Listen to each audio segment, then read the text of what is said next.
এই স্বৈরাচারী এই Sheikh Hasina mother of India সন্ত্রাসের জননী কৌমি খুনি এই ভারতীয় আওয়ামী লীগকে নিষিদ্ধ ঘোষণা করতে হবে।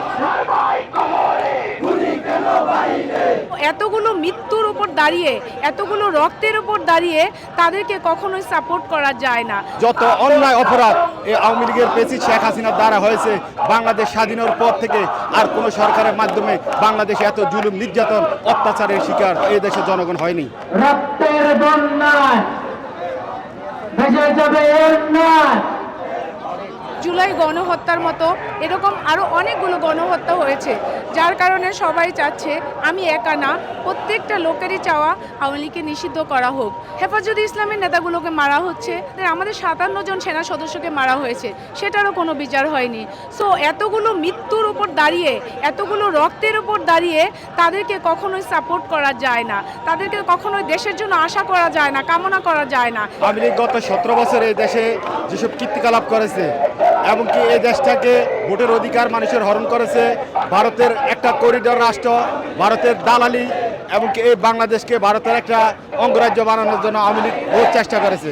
এই কারণে আমরা চাই আওয়ামী লীগকে এই দেশ থেকে নিষিদ্ধ করা হোক। আওয়ামী লীগ এই দেশে রাজনীতি করার কোনো অধিকার রাখে না। এই দেশের শাপলা চত্বরের হত্যা, পিলখানার হত্যা, জুলাই আগস্টের হত্যা, যত অন্যায় অপরাধ এই আওয়ামী লীগের প্রেসিড শেখ হাসিনার দ্বারা হয়েছে, বাংলাদেশ স্বাধীনের পর থেকে আর কোনো সরকারের মাধ্যমে বাংলাদেশে এত জুলুম নির্যাতন অত্যাচারের শিকার এই দেশের জনগণ হয়নি। লেগেছে লেগেছে লেগেছে। আমরা এটা স্পষ্ট জানাতে চাই, যারা আমাদের এই মে মাসে শাপলা চত্বরে আমাদের মাদ্রাসার ছাত্রদেরকে নির্মমভাবে হত্যা করা হয়েছিল এবং তাদের লাশকে গুম করার জন্য সিটি কর্পোরেশন গাড়ি ব্যবহার করে আমাদের মাদ্রাসার ছাত্রদের গুম করেছে এই স্বৈরাচারী এই Sheikh Hasina mother of India সন্ত্রাসের জননী কৌমি খুনি, এর বিচারের দাবিতে আমরা এসেছি।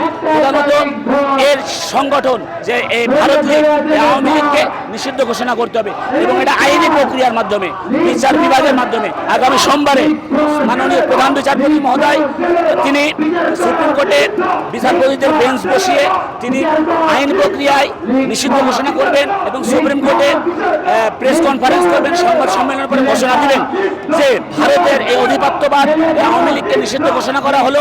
এরপরে বাংলাদেশের সমস্ত ছাত্র জনতা, আলেম সমাজ এই শাহবাগ ব্লকের কর্মসূচি প্রত্যাহার করবে। তারা মানুষের রক্তের মধ্যে হুলিয়া খেলতে ভালোবাসে, আর তার শেষ পরিণাম তারা ঘটিয়েছে 24-এ। RICL TMX, যুগের পর যুগ স্থাপনা থাকে মজবুত।